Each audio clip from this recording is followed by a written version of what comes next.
Matthew chapter 22. And Jesus answered and spoke to them again by parables and said, The kingdom of heaven is like a certain king who arranged a marriage for his son, and sent out his servants to call those who were invited to the wedding, and they were not willing to come. Again he sent out other servants, saying, Tell those who are invited, See, I have prepared my dinner, my oxen and my fatted cattle are killed, and all things are ready. Come to the wedding.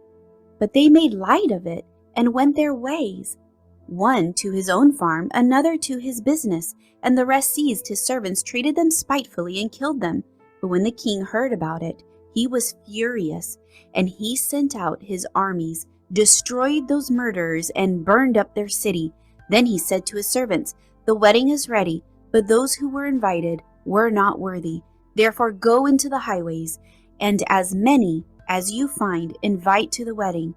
So those servants went out into the highways and gathered together all whom they found, both bad and good, and the wedding hall was filled with guests.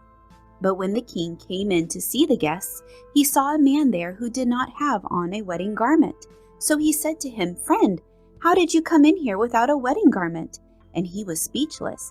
Then the king said to the servants, Bind him hand and foot, take him away, and cast him into outer darkness. There will be weeping and gnashing of teeth, for many are called, but few are chosen. Then the Pharisees went and plotted how they might entangle him in his talk. And they sent to him their disciples with the Herodians, saying, Teacher, we know that you are true, and teach the way of God in truth, nor do you care about anyone, for you do not regard the person of men. Tell us therefore, what do you think? Is it lawful to pay taxes to Caesar or not? But Jesus perceived their wickedness and said, Why do you test me, you hypocrites? Show me the tax money. So they brought him a denarius. And he said to them, Whose image and inscription is this? They said to him, Caesar's.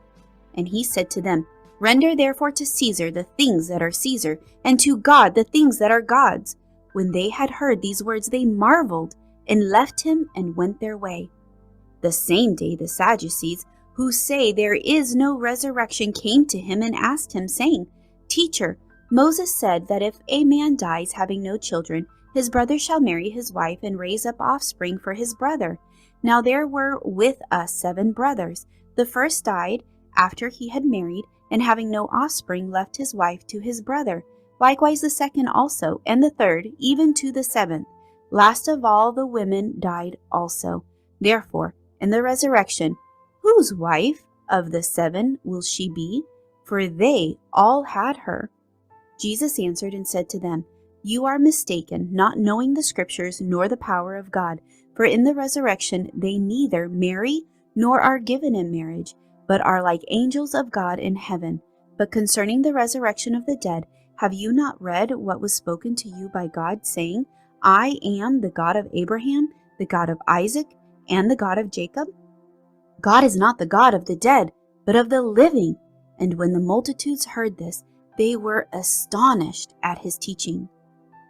But when the Pharisees heard that he had silenced the Sadducees, they gathered together. Then one of them, a lawyer, asked him a question, testing him and saying, Teacher, which is the greatest commandment in the law? Jesus said to him, You shall love the Lord your God with all your heart, with all your soul, and with all your mind. This is the first and greatest commandment, and the second is like it. You shall love your neighbor as yourself. On these 2 commandments hang all the law and the prophets. While the Pharisees were gathered together, Jesus asked them, saying, What do you think about the Christ? Whose son is he? They said to him, The son of David. He said to them, How then does David in the Spirit call him Lord, saying, The Lord said to my Lord, Sit at my right hand, till I make your enemies your footstool. If David then calls him Lord, how is he his son?